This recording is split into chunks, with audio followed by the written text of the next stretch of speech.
Afternoon everyone, আমি Asima daily blogging চ্যানেলে আবার কি নতুন ভিডিওতে আপনাদের সকলকে আবার একবার স্বাগত। আশা করবো আপনারা সকলে বেশ ভালো আছেন, সুস্থ আছেন, যে যেখানে আছেন আর যেখান থেকে আপনারা আমার ভিডিওটি এখন দেখছেন। আজকে হয়ে গেল রবিবারের দুপুর, এখন সকাল পেরিয়ে দুপুর হয়ে গেছে। এখন ঘুরতে সময় হয়ে গেল প্রায় 1:30। পুজো টুজো হয়ে গেছে, পুজো কেন আমার সব রান্না টান্না হয়েছে, মা আজকে অনেকটা সামাল দিয়ে দিয়েছে। তো আজকে ওদের জন্য মাছ করছি, আর আমার তো রুটি ভেন্ডি আলু ভাজা বিনা নুনে, তো রুটি করা হয়ে গেছে। দেখুন নেলছে দিয়ে বাইরে ঘুমাচ্ছে। তো এখন আমি মাছগুলো ভেজে দিচ্ছি, নাহলে মাছটার ওদের ঝোল হবে বেগুন আলু দিয়ে। সিলভার কাপ নিয়ে এসছে পেটি, আর দুখানা নিয়ে এসছে আপনার ভোলা মাছটা। ভোলা মাছটা এত ভারী, চলুন দেখাই। আর আজকের ব্লগটা যখন থেকে শুরু করছি, ব্লগে অবশ্যই সঙ্গে থাকবেন, দেখতে থাকবেন আজকের ব্লগটা। তো বন্ধুরা, এখানে দেখো ভোলা মাছ ভাজা চলছে, আর এই যে ভোলা মাছটা ভাজা 2 পিস ভোলা মাছটা করেছি, এটা মা আর বিঠির জন্য। আর এখানে মা আর বেটার জন্য 3 পিস মাছ দুবেলাকার, ঠিক আছে? কারণ মা এই বেলাকার ভোলা খাবে আর ও বেলায় এই মাছটা খাবে, আর বেটা 2 পিস খাবে। আর এটা ঝোল হবে তোমার বেগুন আলু কাঁচা লঙ্কা কালো জিরে দিয়ে, যেখানে টমেটো মা কেটে দিয়েছে। আর এখানে কি করেছি তোমাদের দেখায়, দেখো উচ্ছে আলু সেদ্ধ নেনুয়া ভাজা, ঠিক আছে? আর এখানে আমার জন্য, আর এখানে এই যে ঢেঁড়স আলু ভাজা, আর আমার রুটি হয়ে গেছে। আমি রুটিটা খেয়ে ফেলবো, এদের মাছের ঝোলটা করে দিয়ে খেয়ে নেবো। চলো ব্লগের সঙ্গে থাকো, দেখলে আজকে ব্লগটা কিন্তু অবশ্যই। সো এখানে দেখো মাছের ঝোল আমার রেডি হয়ে গেছে, আমি নামিয়ে দিয়েছি। এখানে ডালটা তড়কা লাগিয়ে দিয়েছি, এটা হালকা ফুটে উঠলেই নামিয়ে নেবে। আর বাকি সমস্ত কিছুতে তোমাদের সঙ্গে শেয়ার করে নিয়েছি। এদিকে করলা আলু ভাজাটা মেখে দিয়েছি, এদিকে নেনুয়াটা এবার নামিয়ে দিয়ে এবার ওদেরকে দুপুরে লাঞ্চটা রেডি করে দেবো।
ঘড়িতে বেজে গেছে 9:52, বাট আমরা ওই 8টা নাগাদ 8:15-20 নাগাদ চলে এসেছি। মুষলধারায় বৃষ্টি, আর আমি একদম ভালো করে ভিজে গেছি, দেখতেই পাচ্ছ।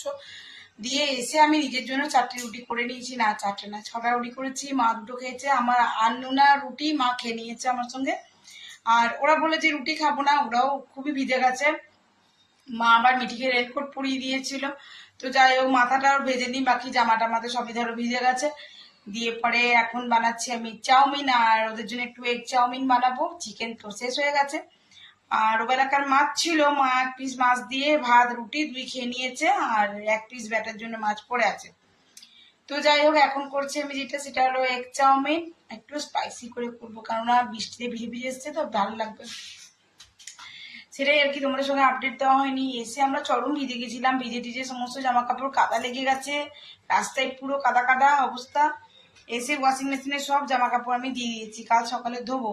কাল যেহেতু মানডে স্কুল আছে, আর ফার্স্ট ডে স্কুলটা ধরতে না পারলে না সারা সপ্তাহে যেন কেমন যেন একটা লাগে। সেই জন্য যাতে স্কুলটা মিস না হয়ে যায়, নাহলে তো ভিজে ভিজে কে আসতো বলো। মা বললো যে এত বৃষ্টি পড়ছে, নাহলে আসতাম না। কিন্তু যদি ইউনিফর্ম নিয়ে যেতাম তবে একটা কথা ছিল, ইউনিফর্ম কিছুই নিয়ে যায়নি, সবই কাঁচা, ধরো শুকিয়ে দিয়ে গেছি ঘরে। আমি এই জন্য আর মিস করলাম না, বৃষ্টিতে ভিজে ভিজে চলে এসেছি। যাই হোক, আমার মাথায় এখন বেঁধে রেখেছি, দেখতেই পাচ্ছ। আর আমার মা খালি বলবে তুই মাথায় গামছা বেঁধে কেন ভিডিও করিস। আমি স্নান টান করি বলো, তোমাদের সঙ্গে ডেইলি ব্লগই ফলো করি, মানে আমি আমার ডেইলি লাইফটা শেয়ার করি, তো আমি যেভাবে থাকি। তো এখন দেখো ভিজে, পুরো ভিজে গেছিলাম। আমি যদি এখন মাথায় না বেঁধে রাখি না, আমার তাহলে কালকেই জ্বর চলে আসবে, যার জন্য আর কি। তো চলো এখন আমি একটু চাউমিনটা করে নিই, দেখাই দাঁড়াও। এই দেখো চাউমিন সেদ্ধ হয়ে গেছে, ওইদিকে গাজর, মটরশুঁটি, আলু, পেঁয়াজ সমস্ত ভাজা হয়ে গেছে। আর এদিকে এখন আমি চাউমিনটা বসিয়ে দিয়েছি। এই যে ডিম দেখতে পাচ্ছ, দেখতে পাওনি, এই যে ডিম। বন্ধুরা এখানে দেখো দুটো ডিম দিয়ে দিয়েছি, আবার শেয়ার করছি। আর ওই যে বললাম এগ চাউমিনই করছি, তো ওদেরকে একটু ঝটপটে, যে এদিকে বাকি সমস্ত কিছু রেডি হয়ে গেছে, এবার আমি এটা একটু ধীরে ধীরে এবার ফ্রাই করবো, বুঝলে। সেই জন্য এদিকটা। আর আমি তো রুটি করেই বললাম তোমাদেরকে, আমি খেয়ে নিয়েছি, আমার খুব খিদে খেয়েছিল, কারণ আমি তো বাইরে কিছু খাবো না। আর মায়ের কাছেও গিয়ে কিছু খাইনি, মায়ের কাছে খালি একটু চা খেয়েছিলাম। চা খেয়ে বৃষ্টি পড়ছিল বলে একটু ওয়েট করছিলাম, বাট বৃষ্টিটা দেখলাম যে হালকা হচ্ছে না সেভাবে, তো ওই জন্য আমরা বেরিয়ে পড়লাম, বুঝলেন। তো রাস্তায় আস্তে আস্তে আরও জোর বৃষ্টিটা বাড়লো, তো বেশ ভালো রকমই ভিজে গেছি। তো দেখা যাক, রাতে ডিনার করে নিয়েছি, ওরা করার পর প্রত্যেককে এখন পায়ে তেল লাগিয়ে দেবো, ঘষে ঘষে সরিষার তেল, আর একটু খেয়ে নেবো প্যারাসিটামল। আশা করবো তাতেই আমরা কালকে সকালে আবার পুনরায় দিন শুরুর মতন কাজ করতে শুরু করবো। তো যাই হোক, এই যে ডিমটা ভেজে নিলাম, ডিমটা ভেজে ভেজেও আমি এখানে দিয়ে দেবো।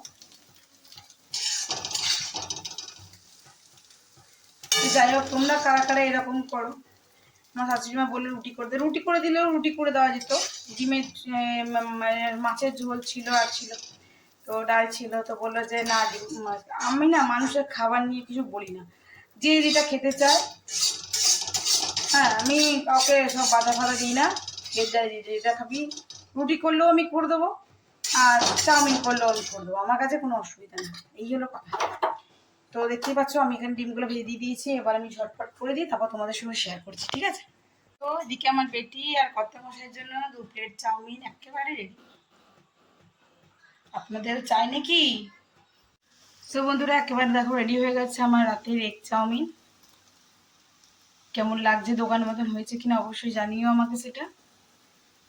তো আজকের মতন ব্লগ তাহলে এখানেই শেষ করছি। ব্লগে কিছু ভালো লাগলে অবশ্যই কিন্তু লাইক কমেন্ট শেয়ার করো। আর যদি নতুন বন্ধু হয়ে থাকো, সো প্লিজ চ্যানেলটি সাবস্ক্রাইব করা বিশেষভাবে অনুরোধ রইল। আর যদি ফেসবুক থেকে দেখছো তাহলে প্লিজ আমার ফেসবুক পেজটা একটু ফলো করে নিও। তো চলো দেখো, আমার এদিক চাউমিন রেডি হয়ে গেছে ওদের জন্য, আর আমি এটা এখন ওদেরকে একটু সার্ভ করে দিই, যা ওদের রাতে ডিনারটা হয়ে যাবে। টাটা, বাই, সকলে খুব ভালো থেকো।